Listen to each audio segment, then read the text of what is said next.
Raising a Giant by Bob Crisp. Chapter 1. My Story. Thank God for Larry.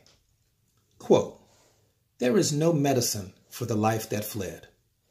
My story begins as the son of a Baptist minister. Growing up in an environment where the ability to communicate was stressed every day was quite a challenge. When you're the oldest son of a minister, you're expected to become a preacher yourself. Those who know me today would probably say that that expectation was fulfilled. I grew up in a not-so-affluent neighborhood in Southern California and developed an aggressive attitude early as a matter of survival. At 8 a.m. every morning at my high school, they chain-locked the 6-foot-high gates that separated the students from the outside world, not to keep anyone out, but to keep the inmates, students, in. The term ghetto hadn't made it to Los Angeles yet, except in an Elvis song of the same name. I went to college on a half ministerial and half basketball scholarship and left school late in my sophomore year. That ended my formal education. I moved to Oklahoma where my parents lived and started down the road to fame and fortune. I joined the life insurance industry in 1969 and was a spectacular failure. As a matter of fact, in an agency of 50 agents, I was number 50 every month. The only way I ever moved up was when someone quit. All that changed one day when a highly successful agent with the Prudential Insurance Company came to speak to our agency at the monthly recognition banquet. He said, "If you're number 50 and you want to be number 1, I will tell you what to do." I leaned forward and paid close attention. He said, "If you're number 50 and you want to be number 1, you ought to go to this 3-day seminar." I said to myself, "I'm going to that seminar." He then said, "In California." And I thought, "I'm not going to that seminar." He continued, "It cost $1,200. It reaffirmed my decision not to go to that seminar. The speaker told us why all losers lose and winners win. He said winners do the things losers are unwilling to do. He went through all the excuses I was already conjuring up, such as, it's too expensive, it's too far to go, I'll get the CDs later, the company should pay my way, and others. I thought the guy had been following me around taking notes. He had me pegged. He convinced me that there was nothing more important to my future than to go to that seminar. I scraped together barely enough money to get me there, and he was right. It changed my life. First of all, because I let it change me. Secondly, I needed to be changed. It changed my attitude about everything. I came home a different, more determined person. Lesson. The cost on not going may be more than any monetary cost you could pay. Most great things require sacrifice. In 6 months, my income went from under $500 a month to over $7,000 a month. I can't tell you how excited I was. I led my agency in sales, I led my company in sales, and I was only 26 years old. A few months before, a friend, Gary Hines, had given me a book by Dr. David Schwartz called The Magic of Thinking Big. That book had set me on the road toward bigger things. I can't thank him enough for the thoughtfulness. A book that cost only $1.98 at the time prepared me to accept the challenge to attend that crucial seminar. You never know what it will be. A book here, a thought here, encouragement at an especially trying time, a little here, a little there, all things add up. For me, it was the training ground for the challenge of network marketing. I started in the network marketing business in the mid-70s. I was invited by a friend to meet one of his friends. He asked, "What are you doing this afternoon around 3 o'clock? Why don't you bring your wife and an appetite and come over to my house? We'll barbecue some hamburgers. I want to introduce you to a professional baseball player who serves on my board." And I said, "Great, we'll be there." How could I have known that this seemingly insignificant decision would change my life forever? Lesson. Pay attention to the tiny threads that lead us to our next divine appointment with destiny. That afternoon, we drove to the friend's house and there, as we drove up the driveway, was a large motorhome. I later found out that it cost more than the house that I lived in. That day, I met a professional baseball player who was destined to show me an idea that changed my life. Bob Bolin, an established big leaguer, had just gotten cut from the Boston Red Sox after winning the Fireman of the Year award as a relief pitcher the previous year. So much for job security. What I didn't know then was that he had signed up in a network marketing company a few months earlier. Little did I know that day that the future was beginning to take a different turn for me. I asked if I could take a look at his motorhome. As we stepped into the motorhome, I noticed he had several copies of the book, The Magic of Thinking Big, stacked on a small dinette set. Since I was familiar with the book, I asked him why he had so many of them. He replied that he used it in his business. Having read the book, I knew that it must be a great business. I inquired what business he was in, and he said, "I haven't got the time to tell you now. Maybe we'll talk about it in detail at a later date." Like many of you, I had been approached by the curiosity approach before. But this guy was so cool, I didn't even realize he was preparing me to see the plan in a more conducive environment. Lesson: always set the stage for the message you want to convey. We played golf, went fishing and hunting together, and occasionally, as the subject came up, I asked, "What are you doing to make money, Bob?" He would always answer with something obscure, such as, "I have a wholesale retail business with about 2,000 major suppliers. We'll discuss it sometime." Then he would change the subject. He was very protective.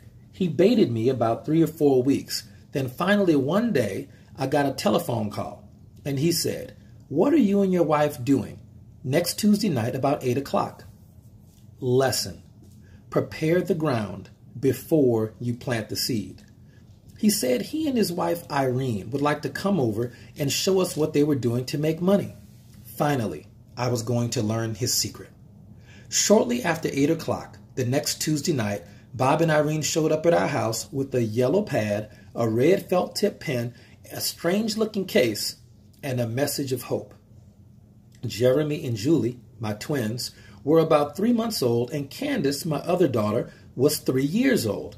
My wife kept getting up and down to go take care of the babies during their presentation. It took Bob and Irene 3 hours to explain the business opportunity to us. That night, I saw the plan for the first time. He drew some funny-looking circles on the yellow pad and then told me the name of the company. I could not believe it. This professional baseball player was selling soap and wanted me to sell soap too. At this time, I was a professional financial planner and thought I was doing pretty well. I was a member of the $1 Million Club and was on the board of directors of the Rotary. I could not imagine the people in my town ever finding out that I was doing one of those pyramid soap deals. In great detail, he explained to me the dynamics of passive income. He showed me the value of creating a recurrent, ongoing income. I liked everything about the plan, except the product and the company. With great patience, he explained the value of consumables. Travel is a consumable to a program like theirs. For the first time, I saw the concept of duplication. No one had ever bothered to take me that far. Soon they had won me over, and I signed my first application. I asked him how much would it cost to get me involved and how much of a time commitment it would be. He said it cost $36.75 to buy a sales kit, and I'll be back next Tuesday night, and you can invite some of your friends and we'll show them the plan too. I thought, how am I going to get out of this?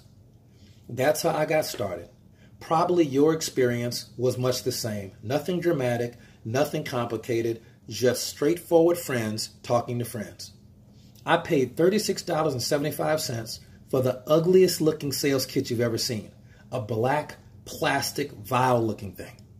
The next morning after I saw the plan, I had a new plan. A plan to get out of the soap business. I realized after sleeping on it that I had made a terrible mistake. I woke up the next morning and for the first time in my life, I had to shave a soap salesman. That was a real awakening. So I came up with the plan for getting out. Since my sponsor had told me I needed to have an event, I would just invite the two worst prospects I had. I invited an optometrist, Dr. Roop, and my next door neighbor, Kenny Robinson, a senior systems analyst with a major oil company. I figured Kenny's so bashful, he can't even lead a silent prayer in church, so he won't get in. And Darryl Roop, my other prospect, was a doctor, and his wife would never let him do it. The plan was simple. My sponsor will come over, show the program. These two people will say no. As a matter of fact, they'll probably walk out in the middle of the event, and I'll turn to my sponsor and say that they were my best prospects. I guess I'm not any good at this, and that will be the end of it. Boy, was I ever wrong. By the time my sponsor was halfway through the presentation, the doctor started moving out on the edge of the sofa. His eyes were as big around as plates, and Kenny was sitting there taking notes feverishly. I noticed him nodding his head and thought to myself, this plan isn't working. My plan is going wrong, bad wrong, but I'm still safe. At least he hasn't told them what it is yet. As soon as he tells them, they'll be out the door. And as soon as he told them what it was, they turned and looked at me and said, "Are you in?" I looked at them and said, "Yeah, I guess I'm in now." I was in, but just barely. Today I look back and I think how slim the thread was that led me on this journey. Tiny threads again. You never know just how close some of the best ones come to saying no. A smile, a warm greeting, being well-dressed, or being courteous may be the difference for your best prospect.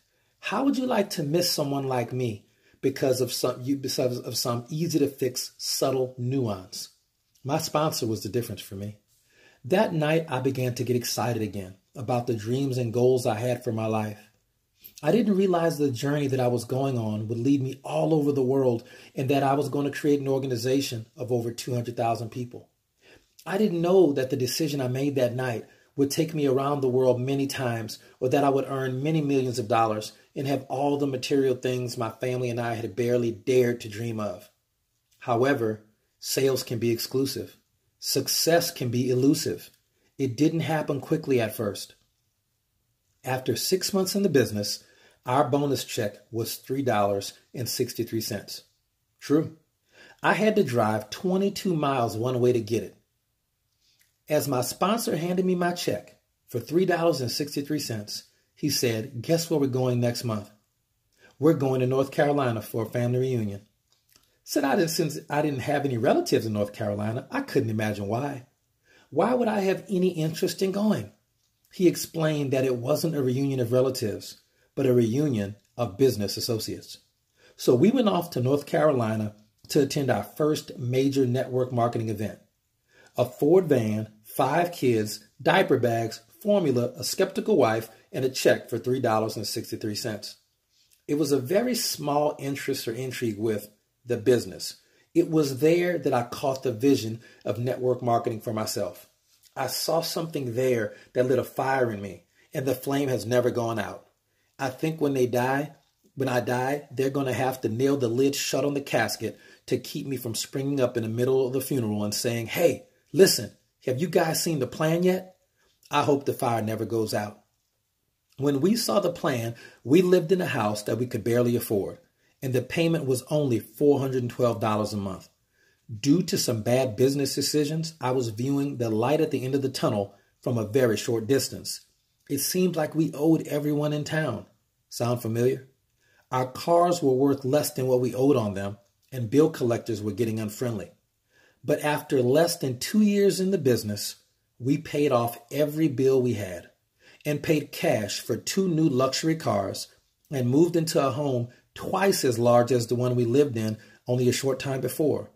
I never dreamed it could happen to me.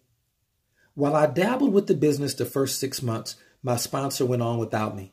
He communicated with Darryl and Kenny and filled me in daily on what was happening in the soap world. I couldn't imagine how anyone of his stature could be so excited about something that turned me off so completely. The family reunion changed my perspective on everything. Today, I shudder to think what life would have been like without that event. Life has its turning points, and that was certainly a big one for me. It wasn't easy. Friends and relatives thought I was crazy, and the folks at church thought I had gone off on a materialism tangent. My work schedule was 6 nights a week, every week for 2 years. I would show the plan to anything that breathed. I had as many events as I could, day and night. When things went backwards instead of forward, I pressed on. When others quit, I continued. I listened to every CD I could get my hands on. I went to every event regardless of how far it was and never once complained about the cost of the learning process. One seminar could save me 2 years of experience. That's the way I looked at it. I needed and expected results and did everything necessary to get positive results. I never bargained with the price. I paid the price gladly.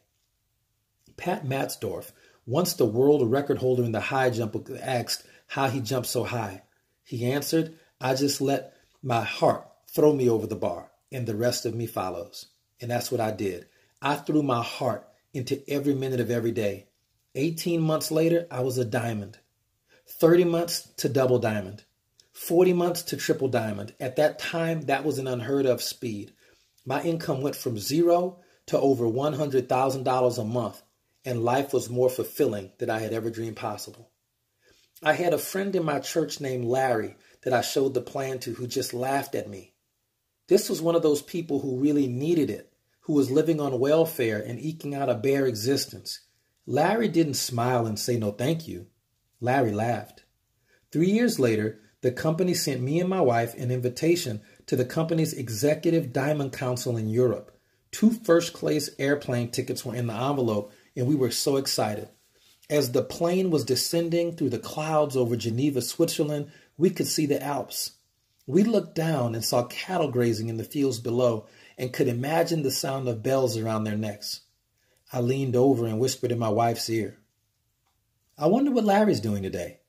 Larry was a big part of my success because when I would get a little tired or slightly discouraged, I would think of him and remember that he said it couldn't work, it wouldn't work, or that I couldn't do it. Maybe you'll have a Larry in your life too. Most of us have a Larry in our life. Thank God for Larry. Lesson. Don't let the turkeys get you down. If they were smart, they'd be rich. Turn your negatives into motivation. Looking back today, I realize that I'm evidence that the system works. A system that works is essential. I know the system well, for I am the fruit of that system. Note, what most companies call a system is really nothing more than a pattern. And while there is always a pattern within a system, the pattern itself is nothing more than a component of a real system. But first, to have a system that works, you must have a company that works.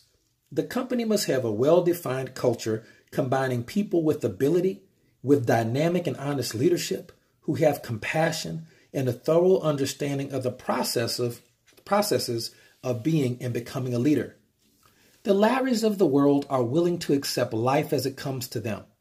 Like the proverbial sheep, they wait for the shepherd to lead them to the next field. To be a true giant, one must be willing to step out from the flock and be different. Leaders are perhaps the loneliest people in the world at times, but they would have it no other way.